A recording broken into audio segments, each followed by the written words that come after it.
Hi everyone, it's Brett here from Metropole. Well, the economic and financial climate is going to be very difficult over the next 4 or 5 years.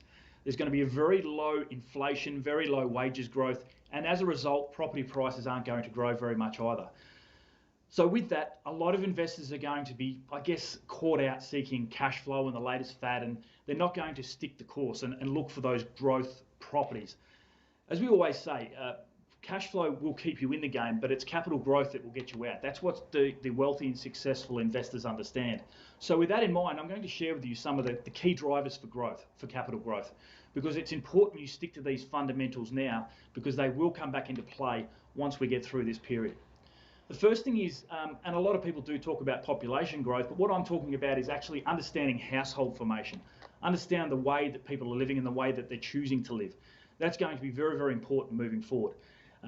People are choosing to live closer to our capital cities. They're not moving further and further out. So the household formation of those kinds of properties are really, really important. The next thing we're going to look at is the supply side of the equation. We've talked about demand, the supply side and housing supply, and really understanding what areas and what levels of supply are available. In the outer areas, there's always the estates, the 5-10 years of supply left. But in the inner city areas, there's a very, I guess, a finite number of properties that can be developed. So there's less supply, and that's something that you should really understand.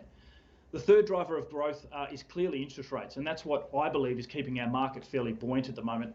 10 years ago, with interest rates north of 7%, now they're down around 2%, and people who are lucky enough to be in a position to borrow and are comfortable to move forward are getting interest rates in the very, very low 2%, and that's just really unheard of.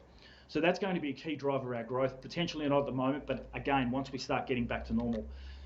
Number four, there's not just one Australian property market, nor is there just one Queensland market. We have markets within markets. So it's really important to understand the fundamentals and what's actually happening in each market. We're looking for employment and jobs growth. That's really, really important in those specific markets because that's what's going to drive more demand for housing.